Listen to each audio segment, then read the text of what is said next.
She struck the alien queen from a poisoned arrow. Now she... HFY Stories. Best HFY Stories, the twin sons of Krillon.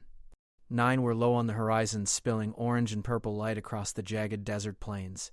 The wind swept across the rocky surface, carrying tiny motes of dust that shimmered like gold in the sun. From a distance it might have looked empty, quiet, but Jade Marlowe knew better. Every shadow could hold secrets, and every gust of wind could carry messages she was meant to hear.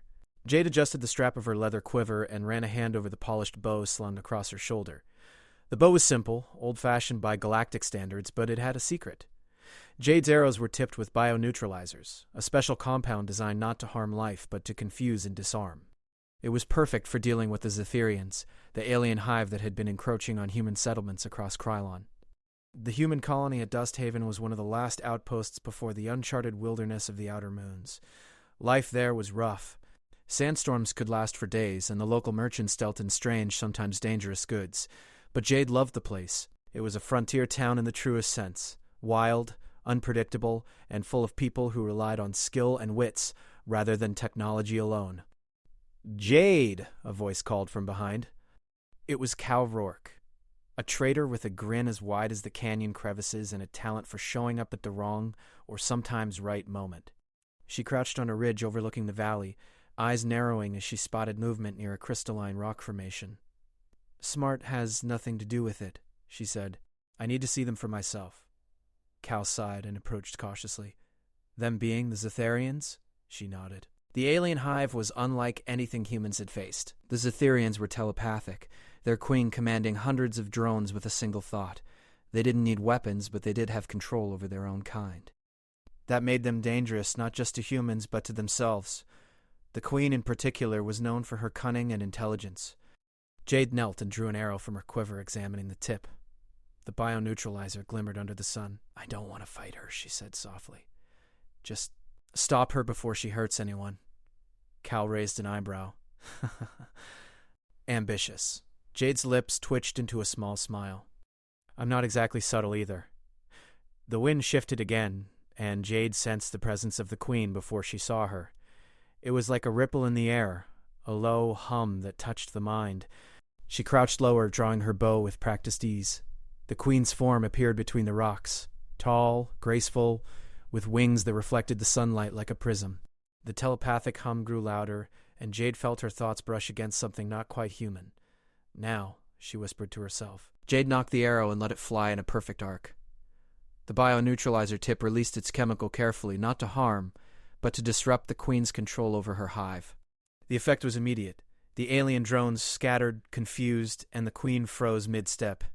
She tilted her head, sensing the disturbance. Cal blinked.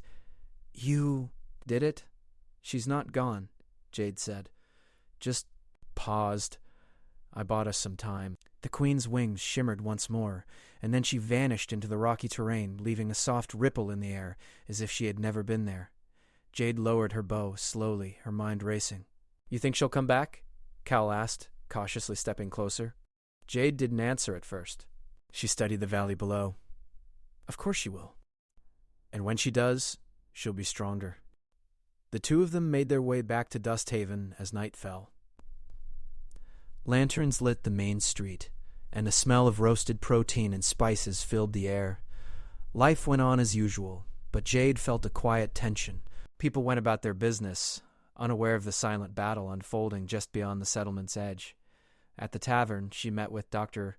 Lian Chen, the colony's xenobiologist. Lian was a calm presence in a world that often teetered on chaos. Her hands moved over a set of holographic displays, tracking Zetherian movements across the outer moons. "Jade," Lian said without looking up. "Your timing is impeccable, as always. I've never seen anyone interfere with a queen like that without a disaster." Jade took a seat, loosening her quiver strap. "I didn't want a disaster, just a chance for negotiation, maybe." Lian's eyes finally met hers, sharp and analytical. "Negotiation?" Jade shrugged. "Humans solve problems without always needing to fight. I'm hoping the Zetherians are the same." Lian tilted her head. "They've never needed to be. The queen, she's used to obedience." Jade set her hands on the table. "Then we'll give her a new experience." The three of them spent hours planning. They examined maps of the region. noting high cliffs, hidden tunnels, and crystal caves where the Queen might hide. Jade's arrows and Leanne's chemical research could combine into a plan that disrupted the Queen's hive control without any bloodshed. Call contributed his knowledge of trade routes and secret passages. By the time they stepped outside, the twin suns were rising again. Krelon. Nine's sky burned with color, and the desert seemed to hold its breath. Jade felt the weight of responsibility on her shoulders. She had acted boldly today, but tomorrow would be harder. Suddenly, a soft vibration rippled through the air. Jade froze. The Queen was near. Not attacking, just observing, as if testing Jade's resolve. The hum of the telepathic presence was faint, but unmistakable. Cal whispered, "You're braver than I thought, Jade." She smiled, a mixture of nerves and determination. Bravery isn't about not being scared. It's about doing what's right anyway. The Queen's shadow flickered against the rocks, then disappeared again. Jade knew that this was just the beginning. The Cytherians would not give up, and the humans of Dusthaven were about to be drawn into a larger story than any of them had imagined. But Jade felt ready. She had her bow, her allies, and a plan. For the first time, she allowed herself a small hope that humans could face something far beyond their understanding, and survive with their courage, cleverness, and heart intact. As the twin suns climbed higher, Jade stood at the edge of the ridge, looking out at the desert. Somewhere in the distance, the Queen watched. And somewhere, in the silence between them, the first threads of a strange and fragile peace were being woven. The twin suns had barely dipped below the horizon on Krylon. 9 when Jade Marlowe, Cal Rourke, and Dr. Lian Chen climbed aboard the Starstrider, a sleek ship that looked more like a desert horse than a spacecraft. Its hull reflected the fading sunlight, and its engines hummed softly, a sound that Jade had come to associate with freedom. "Are we really chasing her across the stars?" Cal asked, leaning against the doorway. His grin was faintly nervous, but his eyes sparkled with excitement. "I mean, the Queen could be anywhere. Planets, moons, asteroid belts. She's practically everywhere." Jade tightened her grip on the railing, her mind already calculating. "We don't know where she'll strike next," she said. "But if we can anticipate her movements, we can protect Dusthaven, and maybe more colonies beyond." Leanne adjusted the holographic map that floated in front of her. Based on the Queen's previous activity, she tends to gather resources from isolated systems. "I've identified 3 likely targets. The crystal caves of Vortis, 4, the floating markets of Recon Prime, and the asteroid fields near Zalara. 7. Cal whistled. "Quite the vacation tour she's got planned." "Not a vacation," Jade said, with a small smirk. "A test, and we're going to be ready for it." The Starstrider lifted off, gliding smoothly above the jagged deserts. Dust swirled in the air below, catching the last light of the suns like scattered jewels. Jade watched the planet fade into the distance, feeling a mix of excitement and unease. She had faced the Queen once already, but this was something larger. Something bigger than herself. The first stop was Vortis 4, a moon with jagged crystal spires that reflected the sky in kaleidoscopic colors. As they approached, Jade felt a familiar hum in the air, the Queen's presence, faint but undeniable. "Here," Lian said, pointing to a cluster of caves. "These formations amplify telepathic signals. If she's here, she could be using it to reorganize her drones." Jade nodded and grabbed her bow. "Then we'll be subtle." The trio landed near the caves, moving cautiously over the sparkling ground. Every step made the crystals sing softly, a natural resonance that reminded Jade of wind chimes back on Dusthaven. The Queen had not arrived yet, but the area was alive with activity. Tiny Cytherian drones hovered near the cave entrances, their translucent wings shimmering. Jade knocked an arrow tipped with a bioneutralizer. She didn't intend to fight. She only wanted to disrupt, confuse, and observe. With a careful release, the arrow sailed through the air, releasing its chemical into the immediate zone. The drones wavered, circling in confusion, unable to maintain their patterns. Jade allowed herself a small smile. "She's clever," Lian said, watching the holographic readouts from her portable scanner, but she didn't anticipate human ingenuity. "Human ingenuity and a bit of luck," Cal added, brushing crystal dust from his jacket. "You make it look easy." Jade didn't answer. Her attention was already on the sky. A shimmer indicated a warp gate opening nearby, a route the Queen could use to move across the system. "We don't have much time," Jade said. "She could be gone any second." The Starstrider was back in the air before the Queen had a chance to act. As they left Vortis, 4 behind, Jade felt the familiar ripple of the Queen's presence, now stronger. She was not fleeing, she was tracking them. The next destination was Rykon Prime, famous for its floating markets. Towering spires of metal and glass hovered above the ocean of mist, connected by fragile-looking bridges and suspended platforms. Merchants sold everything from rare spices to glowing alien artifacts. Humans and Zetherians alike mingled, creating a cacophony of voices and lights. "Perfect place to hide," Cal muttered, eyeing the sky lanes where shuttles zoomed by. Jade nodded. "And perfect place to study her behavior." They landed the Star Strider on a floating platform near the heart of the market. Jade moved carefully, bow ready, but not aimed at anyone. Her plan was simple: observe the Queen's influence without provoking her. The market was busy, filled with travelers and traders from dozens of worlds. Shimmering Zetherian drones floated overhead, some pausing to scan the crowd, searching for patterns in human movement. Jade noticed a group of them hovering near a vendor selling iridescent crystals. She nudged Leanne. "Watch this," Jade whispered.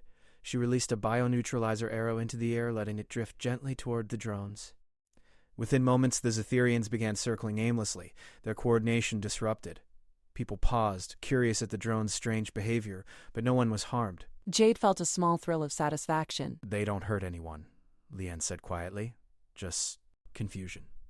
A brilliant approach. Cal shook his head. "I'm not sure I'd want to be on the receiving end of that." But before they could continue, Jade sensed another ripple, this time from the Queen herself. She was near, and she was watching. Jade's heart raced. Unlike before, the Queen didn't attack immediately. Instead, she projected images into Jade's mind, visions of vast halls filled with drones, of humans and Cytherians working together, of worlds thriving or crumbling depending on their choices. Jade realized the Queen was testing her, not physically but mentally, trying to understand human behavior. And Jade, she felt a strange sense of connection, a recognition that this confrontation could end in something other than destruction. "We need a plan," Jade whispered to Leanne and Cal. "She's learning. She's curious." Leanne nodded. "Then let's give her a reason to cooperate." The next few days were a dance across the stars. They tracked the Queen through asteroid fields near Zalara. 7. Using stealth and observation instead of combat. Every time she appeared, Jade released an arrow that disrupted her control just enough to prevent chaos, but allowed the Queen to retreat without losing face. It was exhausting, but exhilarating. Jade began to see a pattern. The Queen wasn't purely aggressive. She was strategic, curious, and capable of adaptation. Humans were not just another obstacle. Jade realized she was something the Queen had never truly considered. One night aboard the Star Strider, Jade stared out at the endless stars, her mind racing. Cal sat beside her, quietly whistling an old tune from Dusthaven. Leanne worked with her holographic displays, analyzing the Queen's movements. "She's watching us," Jade said softly. "She's more than watching," Leanne replied. "She's learning from us. Humans are unpredictable, resourceful, and creative." She didn't expect that. Cal grinned. "I think you like that part." Jade smiled faintly. "I like that we have a chance. A real chance. Not just to survive, but to show her what humans are capable of without hurting anyone." The trio settled into a tense but hopeful rhythm. Each encounter with the Queen revealed something new, a piece of the puzzle. They began to anticipate her moves, to set clever traps that didn't harm her drones or the colonies. And somewhere in the distance, the Queen continued her silent observation, her telepathic presence brushing against Jade's mind, challenging her, testing her, and perhaps acknowledging the courage of a human willing to face the unknown with only her wits abo and her heart. As the Star Strider jumped into hyperdrive, leaving Zalara 7 behind, Jade allowed herself a small, quiet hope. The frontier of the stars was vast and uncertain, but she wasn't afraid. Not yet. She had allies, she had a plan, and she had a strange, growing understanding of the Queen herself. Tomorrow they would face new challenges, but tonight, for the first time, Jade felt that humans, and humans alone, might define their place in the galaxy, not with weapons, but with courage, creativity, and compassion. And somewhere far away, the Queen watched. And somewhere in that observation, a possibility for peace, or at least understanding, was quietly beginning to take shape. The Star Strider glided silently above the misty plains of Zyra. 1, 2, a world covered with towering crystal trees and luminous lakes that reflected the pale green light of its twin moons. Jade Marlowe leaned against the ship's viewport, watching the alien landscape stretch below. The Queen had been quiet for days, and the absence of her telepathic hum left a strange emptiness in Jade's mind. "This calm, it doesn't feel right," Cal Rourke muttered, adjusting the ship's controls. "She's up to something. I can feel it." Jade nodded slowly. "I know. But maybe this is our chance to understand her. To connect instead of chase." Lian Chen, seated at the holographic console, looked up. "You mean communicate?" Jade's eyes brightened. "Yes. If she's capable of learning, maybe she's capable of cooperation too." The Star Strider descended into a valley where a group of Zetherians had gathered. They weren't drones or scouts. They were smaller, curious members of the Hive who seemed uneasy around the Queen. Jade noticed their movements were slower, more hesitant, as if they were questioning something their instincts had never allowed before. "She's not alone," Leanne whispered. "Some of them are dissenting." Jade's mind raced. This could be the opening they needed. She had always believed humans could solve problems without violence, and now, maybe, she could teach the Zetherians the same. They landed the ship in a clearing near the crystal trees. Jade stepped out first, bow in hand but not raised. Cal followed with a cautious smile, and Leanne carried a small container of bio-neutralizer crystals. At first, the Zetherians watched from a distance. Their wings shimmered softly in the moonlight, their translucent bodies flickering with curiosity. Jade held out a hand, slowly, showing no threat. "We're not here to hurt anyone," she said softly. "We want to talk. We want to understand." A few of the dissenters hovered closer, their telepathic presence faint but approachable. Jade took a deep breath. She concentrated on sending a calm, clear thought. "We can work together. We can protect everyone without harm." The message was small, almost a whisper in their minds. But the Zetherians responded, mirroring the thought with soft pulses of light from their wings. One of them, slightly larger than the others, approached closer. Its voice, or rather its thought, entered Jade's mind like a gentle wave. "Why do you not attack?" Jade smiled faintly. "Because fighting isn't the only way. We've survived and thrived by thinking, by creating, by understanding. You can too." The alien hesitated, its wings flickering. "We do not know another way. The Queen, she commands, and maybe she doesn't have to," Jade replied. "Maybe you can make your own choices." Slowly, the Zetherians began to move closer, forming a circle around Jade, Cal, and Leanne. Jade realized that this was more than a negotiation. It was the start of an alliance. "We'll teach you methods that do not harm," Leanne said gently. "Techniques to confuse, to redirect, to protect, without hurting anyone. You can still obey the Hive, but you can also protect yourselves." The larger Zetherian, who Jade began thinking of as KL, tilted its head. "Protect ourselves? Without the Queen?" Jade nodded. "Not against the Queen, but with wisdom. You can help shape what your Hive becomes. You can choose to make it stronger in ways she hasn't imagined." Kale's light pulsed rhythmically as if considering her words. After a moment, it extended one delicate wing toward Jade. She reached out, touching it lightly. The bond was fragile but real. For the first time, Jade felt a sense of hope beyond herself, but "Good," Cal whispered, eyes wide. "You're making friends with aliens. I mean, literally friends." "Not friends yet," Jade replied, though she couldn't suppress a small smile. "Allies. That's enough for now." Over the next days, the team worked with Kale and the dissenters, developing strategies to counter the Queen's Hive control. They mapped out areas where her telepathic signals were strongest and found ways to create interference using bio-neutralizer crystals and clever positioning. The dissenters learned quickly, surprising Jade with their intelligence and adaptability. One evening, as the moons rose over the crystal trees, Jade sat by a small glowing lake with Leanne and Cal. "It feels different now," Jade said, watching the alien reflections shimmer in the water. "Before, it was all chase and confusion. Now, it's collaboration." "We're building something." Cal scratched his head. "You know, I never thought I'd see the day humans and aliens would strategize together without shooting at each other." Leanne smiled. "That's the human way. Courage and cleverness, not brute force." Jade nodded. "And it works. Look at Cal. Look at these dissenters. They're learning that there's another way." But even as hope bloomed, the Queen's presence returned, stronger than before. Jade felt it like a ripple across her thoughts, sharper and more precise. She was no longer just observing. They were being tested. She knows we're organizing, Jade said, rising to her feet. She's watching, learning. She's curious, maybe even cautious. Kale hovered beside her.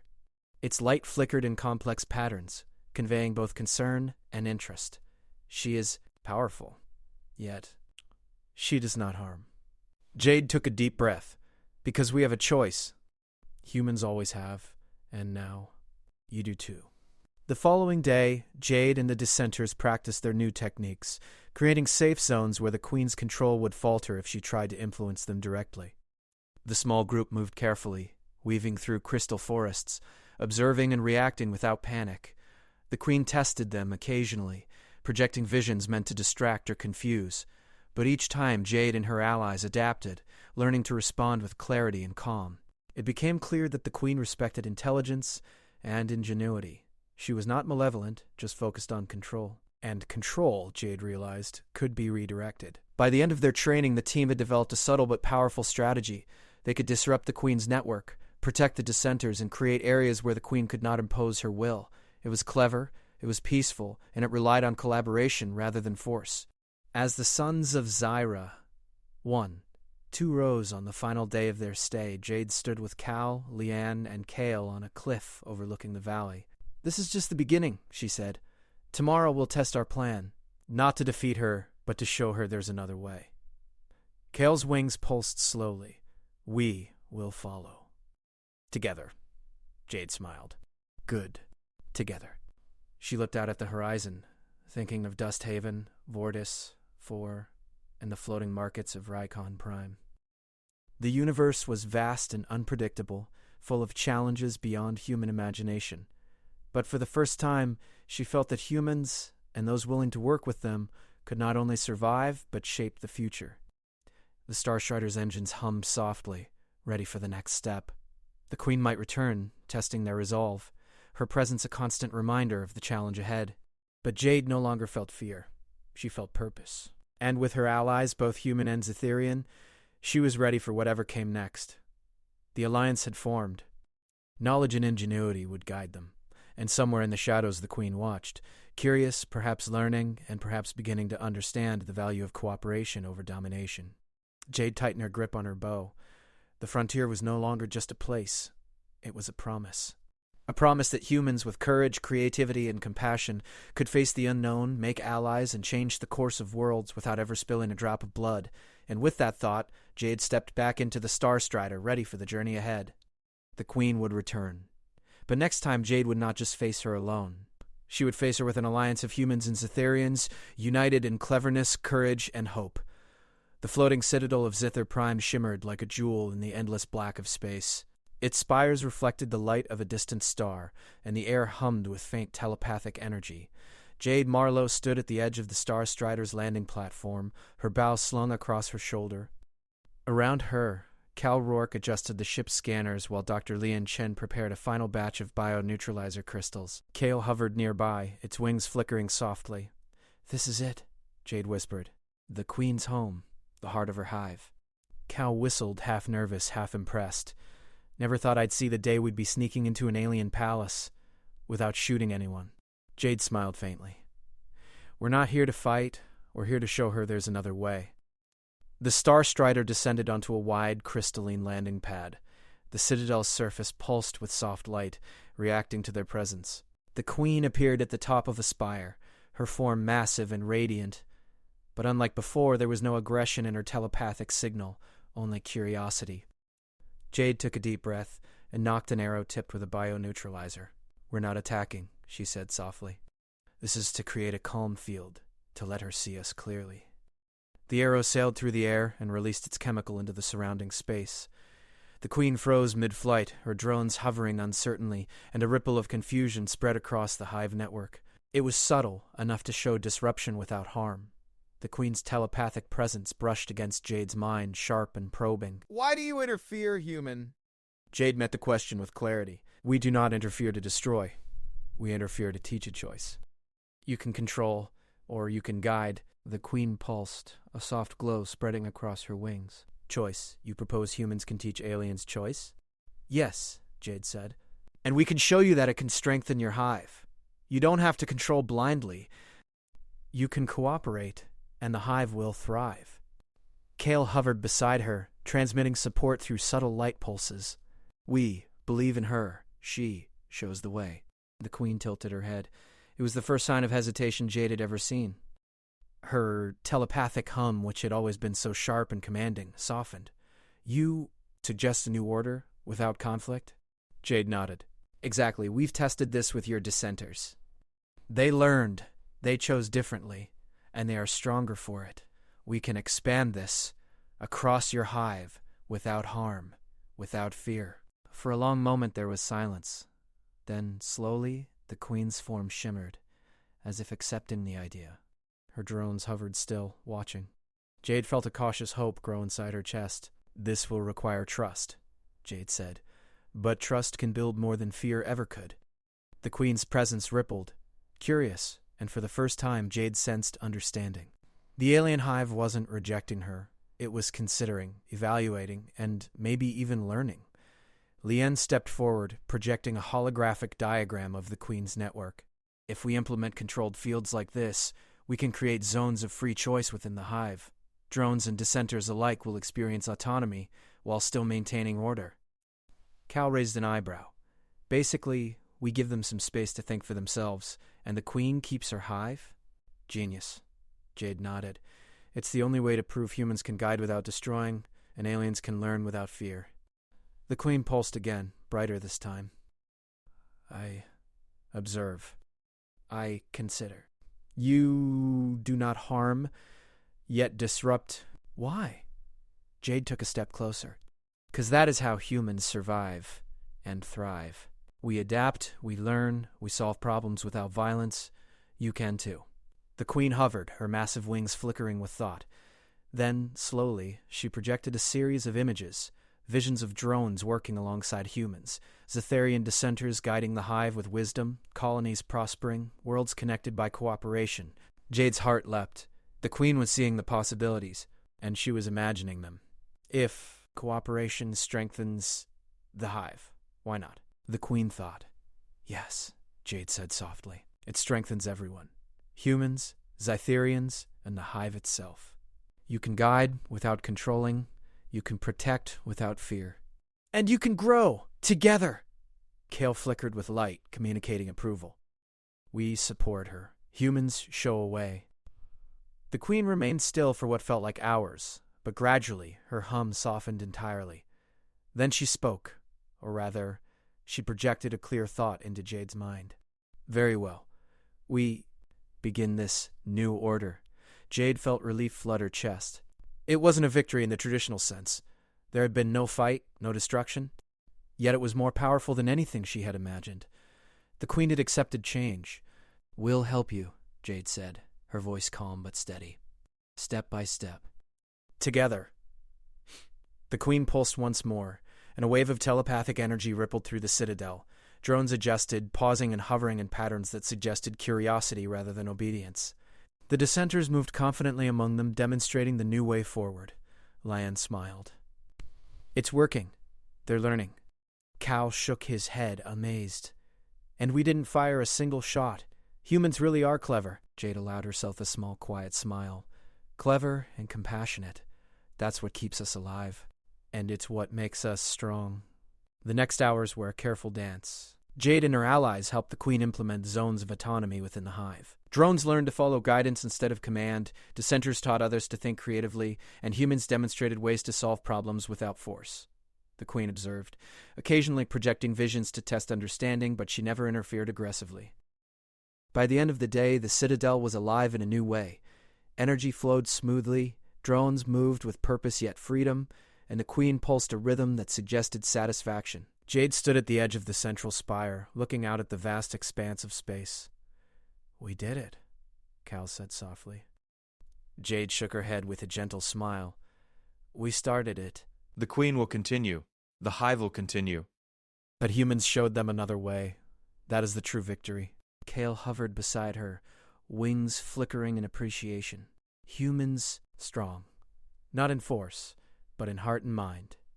Jade nodded, feeling the weight of the journey behind her. From the dusty plains of Krylon, 9, across crystal moons, floating markets, and asteroid fields, they had reached this point, not with violence, not with weapons, but with courage, cleverness, and compassion. The Starstrider's engines hummed softly below, ready for departure. Jade turned to her companions. "Let's head home. Dust Haven will want to hear about this. And there are more worlds to protect, more opportunities to show the universe what humans are capable of." Leanne nodded, eyes bright. "The Queen has learned, the dissenters have learned, and so have we. Humans truly are remarkable." Cal grinned. "And not bad at keeping aliens in check without a fight either." Jade allowed herself a laugh, soft but full of relief. "That's the frontier way. Courage, creativity, and heart. That's how we survive and thrive." As the Starstrider lifted off, Jade looked back at Zither Prime. The Queen hovered at the edge of the Citadel, her wings reflecting the light of distant stars. Jade sensed respect in her telepathic presence. It wasn't friendship yet, but it was something more important: understanding. Somewhere far beyond, other colonies watched, unaware of the quiet revolution that had begun. Humans had shown that even in the face of vast power, intelligence and compassion could guide change.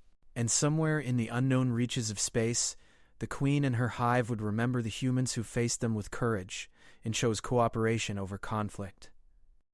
Jade took a deep breath. The universe was vast, full of challenges, but she was ready. With allies, human ingenuity, and the knowledge that even the most powerful adversaries could learn and grow, the frontier was no longer just a place of survival. It was a place of possibility. And with a final glance at the Citadel, Jade whispered to herself, "This is just the beginning." The Starstrider jumped into hyperdrive, carrying humans and Zetherians alike toward new worlds, new discoveries, and a future built not on fear, but on understanding, courage, and hope. The stars stretched out before them, endless and full of promise.